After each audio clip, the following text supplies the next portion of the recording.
First you want to hit the acupressure points.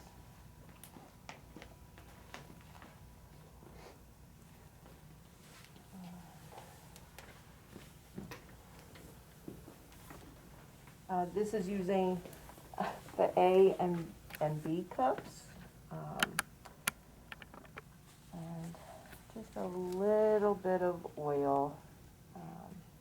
What feels really great is to get a cup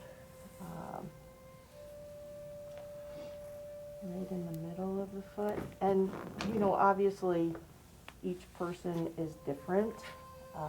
If you have somebody come in with, you know, size 14 shoe, you might not use an A and B cup. You might be using B and C.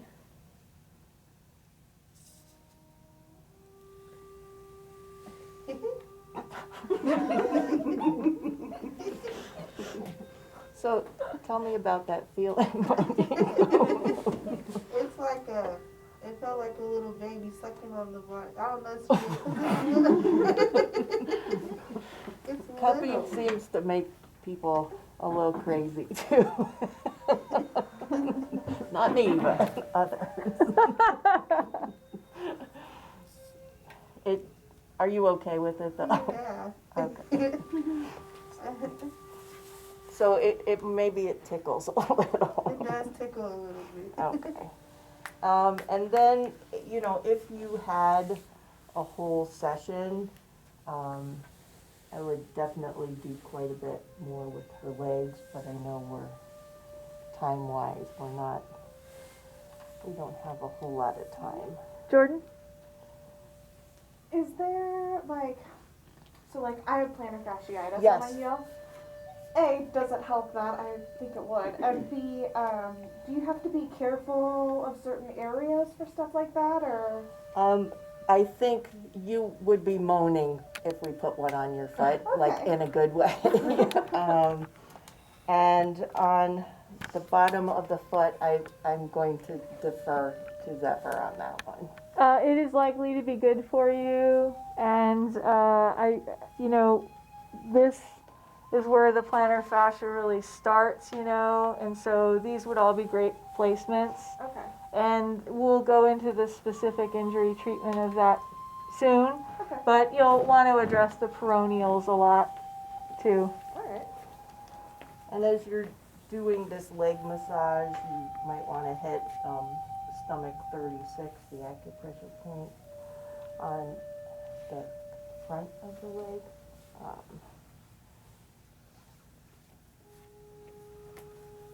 I have a question. If you were doing this, like, say, treatment, and someone didn't necessarily want to be massaged, would you leave the cups on and then kind of leave the room, or would you just sit there? No, I wouldn't leave them. Acupuncturists leave the room frequently, but it's not the practice in massage even when we cup. Right. And actually some of my clients who do acupuncture in addition to chiropractic care, they talk about, being left for like 25 minutes with the cups on. And that's what some folks do. And I say it's not common practice now because it's not, but that's not to say you can't develop your own modality, right? There are specific modalities where you treat a bunch of people at once. Like network chiropractic is a type of chiropractic like that, and then acupuncturists have community acupuncture. So it's possible that you develop a modality. Let's say you have them all in one room, so you can still treat them all. And for acupuncturist community care clinics, the biggest advantage of that is we can offer a sliding scale and provide cheaper care that way. So, I would see it as a way that you might be able to give people more affordable treatments. Right. And I'm not going to leave these on, too long. Just in the interest of time, when you are removing the cups, put the pad of your finger underneath. not the nail, even though I know you all have short nails, there is a chance that you might actually pinch someone, which I know you don't want to do.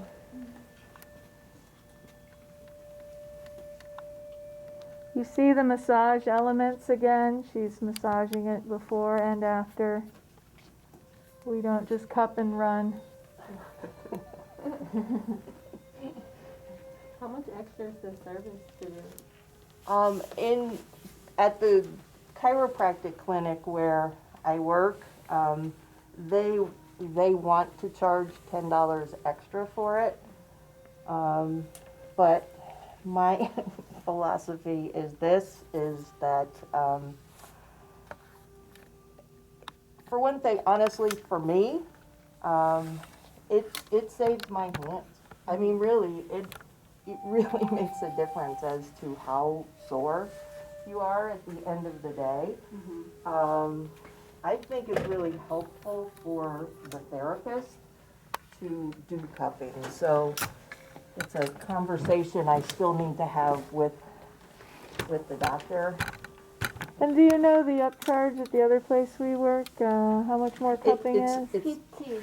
yeah, 15 more? yeah, And the therapist sees part of that. Yeah. right. We are getting like 50% of that price. Right. And speaking of being easier on your hands, that is, I would say, the primary advantage of the silicone cups versus the plastic suction ones. I feel these ones give you a lot easier, good body mechanics grip. The Yeah. other ones stick up and they're kind of skinny, and it's not really like a natural, massage therapist way to use your whole body. So I think these ones are easy on your body.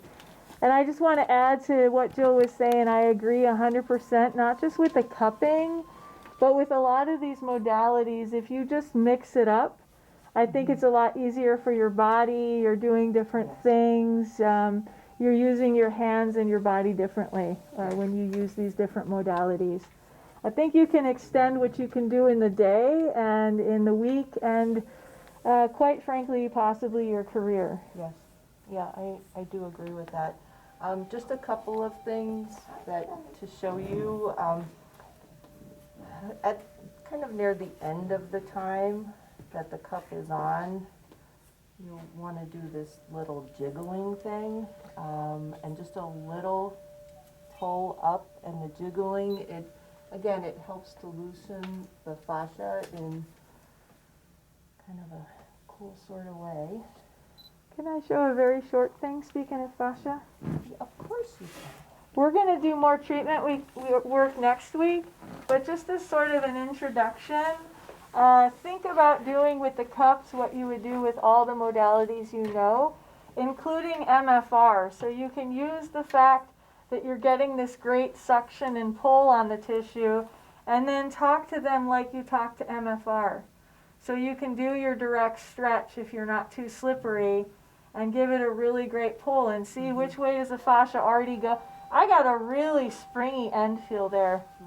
That's a sign that this business right here is happy. See that spring back? But if I see any directions that are a harder end feel, more like hitting a wall, this is a good direction for me to do some MFR.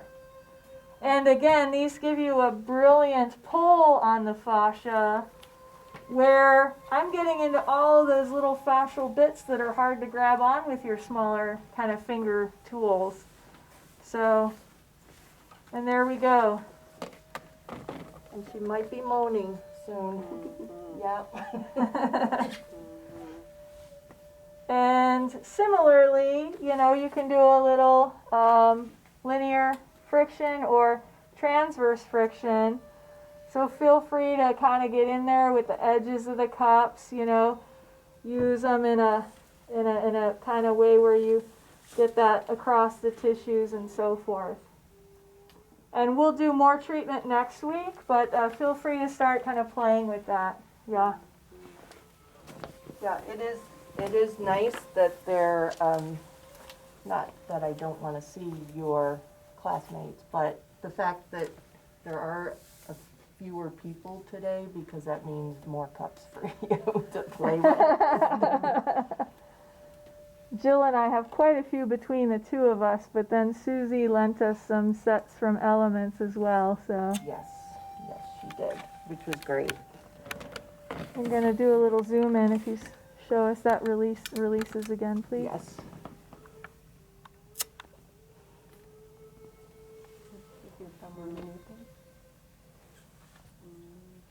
And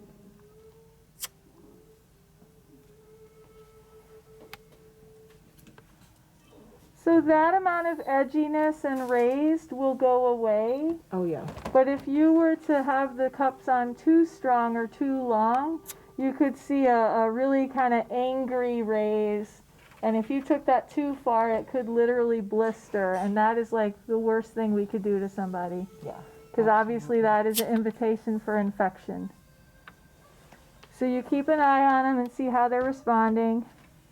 These don't look like they're even gonna do cup marks. No, it's honestly, it's rare that I ever see them, and perhaps one similar to this one, but they're gone, honestly, within minutes. And I would say part of that is the silicone cups, and I would say part of it is what great warm-up Jill does. So some folks who do cupping will kind of like rush right into it, and then the tissue is really not as ready, right? And you're going to have more reaction. So what do you watch for? I remember when you guys were doing the demo, you said that you can kind of like tell before it gets to the cupping mark point. How do you? I do watch for it. If you start to see little dots appearing, or if you start to see it get redder, then you know you can back off if that person doesn't want marks. Okay. Or marks in that area. And, Yes. and some people, depending on their complexion, like with my complexion, I get like those marks right away, but they don't stay, like they're gone. So part is when you learn about your client, putting a hot towel on top of the area where you've cupped is also really nice. And it does help the marks Do you still have a question, Jordan? Sorry. No, it was kind of answered. Okay.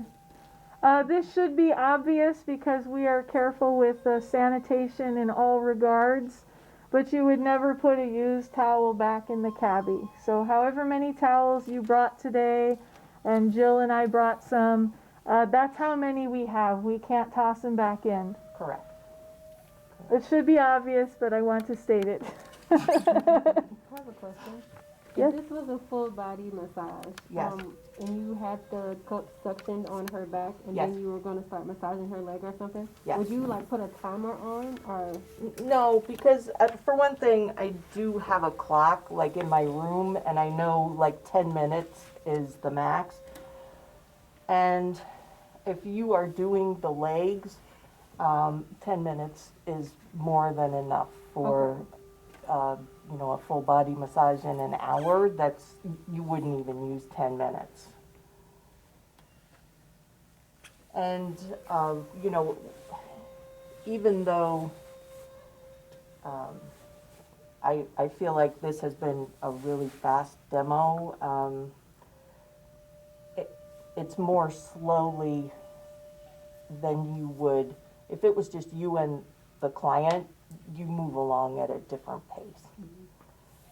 Because there's not the chatting in between. And normally, at this point, she would roll over.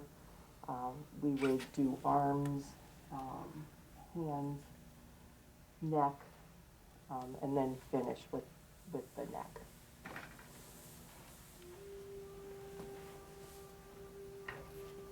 But this is plenty to work with for your first day of introduction to it, and then next lab we'll get to another layer of it. Yeah, the treatment is fun too. It really is. I have another question. Sure. I know Zephyr, you were saying earlier about how sometimes they'll have the cups on like 25 minutes and then like leave. So I thought the max was like 10 or 15 minutes. That's a different modality. That's an acupuncturist that may do the 25 minutes or a longer period of time, and those treatment goals are a little bit different, and they're looking for a little bit different results. It's just that with the silicone cups, 10 minutes is really plenty. Doesn't mean other people don't leave them on for a long time. I had a client come in yesterday whose wife had received cupping the week before, and I know they were silicone cups. I don't